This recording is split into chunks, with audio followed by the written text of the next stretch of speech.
Hi, this is Marvin, and I'm here to talk to you today about how you can save time and with doing fewer admin tasks.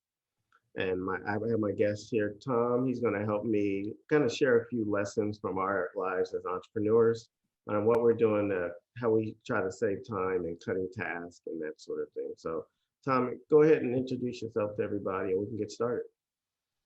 Yeah, great. My name's Tom, and I'm an entrepreneur, and now I'm doing some consulting work for the state of Maryland. And Marvin's 100% correct. If I could go back in time, if I could have reduced a lot of tasks throughout my days, I just can't imagine how much better off I would have been in my business by reducing tasks that I just seemed that didn't produce much of a result.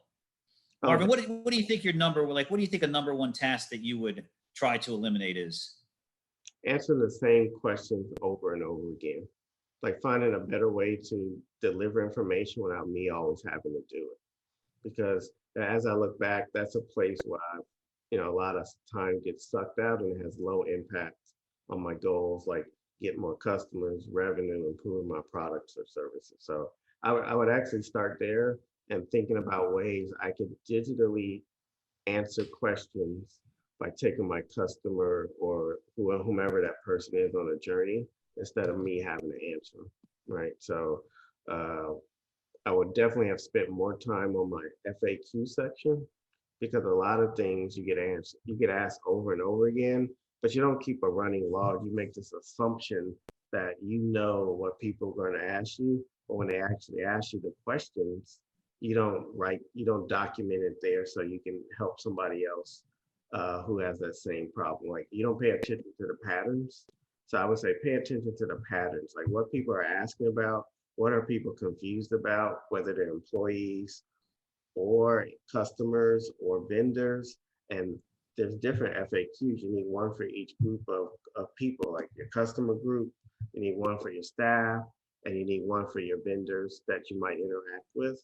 And you have answers prepared that you can direct them to. So I would say I mean, that is really the best philosophy. And then you just update it as you get more information. So wow, sorry, I almost cut you off there. But that's a great point. I don't think people, at least I didn't, now I do, is you don't think about there's many different levels of FAQs. Yeah, how many times are you answering where's the bathroom in a store or a restaurant or a gas station? And by getting even simple things like great signage, that's really going to eliminate, that's an unbelievably good point that you just don't even think of. Keeping a log, how many times do you hear that question in a day? Wow. Okay, I like that. What else you got? And so what I would suggest is for each one of like I'll give you an example. Like sometimes I have to fill out applications that ask the same questions over and over again. So I created this Word document or use a Google Sheet, and it's like a summary of my business and of all these different questions that people typically ask me. And I can just copy and paste those answers over and over again. Like, hey, I'm trying to get a new client and they want to know, hey, what's your mission statement? How long you been in business? Employees? What's your value proposition? All these things. And you answer those questions all the time, right? And so, what was your revenue for the last 3 years? So, I would create a summary sheet for those types of questions in those solicitations, and then you can just copy and paste and update. And that'll save you a ton of time instead of going back and having to look for those answers over and over again.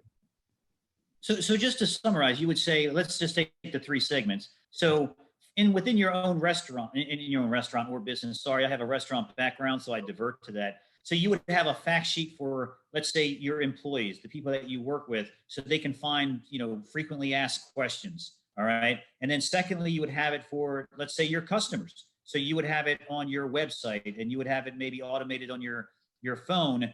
So now you're answering all the questions that get asked frequently in your business.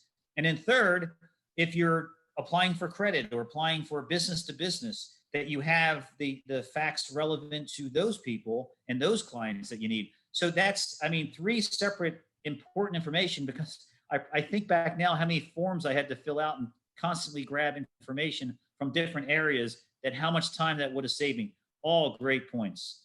Yeah, no, Thank you for that. yeah, the last thing I would add is also thinking about using video to answer questions, especially for internal things, like, because that might be a lot faster for you, like training new staff or stuff, the kind of common things, or show them how to do a task. I used to use this tool called Snagit. I'd do a screen capture. Somebody say, "Hey, I don't know how to do this in Office 365." I make a 1 minute little video recording. I send them a link instead of going and explaining it to them, and they were able to get to do what they do. So think about how you can incorporate video into this, because I think it'll be not only powerful, but it also is shareable. So, Great point. Great point.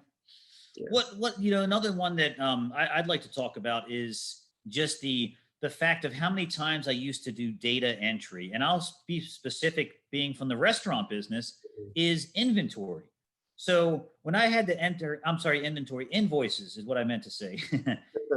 When I used to enter invoices, it was tedious. It was line by line. It was, every different invoice is different, right? Different size, different, paper, different color. And I found, I'll give you one name of a company that I found, Margin Edge, but QuickBook does this. And basically you just take, your phone, right? You take your phone and you snap a picture of the invoice. And then you send that to whatever third party you're using. If you're using QuickBooks, he just goes right to QuickBooks.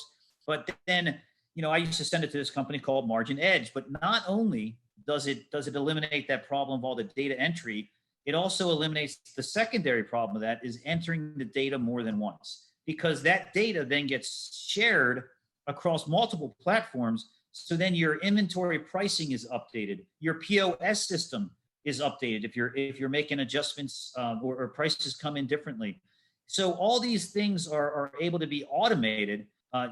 Which, if I think about it, I probably spent a good 45 minutes to an hour a day entering invoices, and this, is valuable time that you could definitely spend much better than sitting in front of a computer entering in numbers. Any other things that cross your mind, Marvin?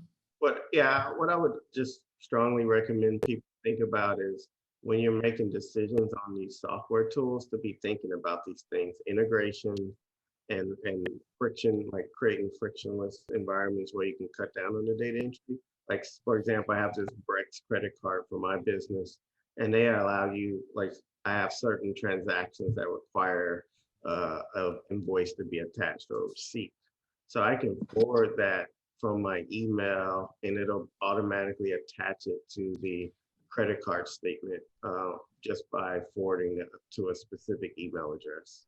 So those are the types of things you should ask up front, because if not, that system becomes a lot more expensive to have if you have to do all this data entry, or have a lot of man or woman power to manage it. And so we have to make those decision points up front, and that'll help you on the back end, so you're not doing all this manual, laborious effort on the back end. So, yeah.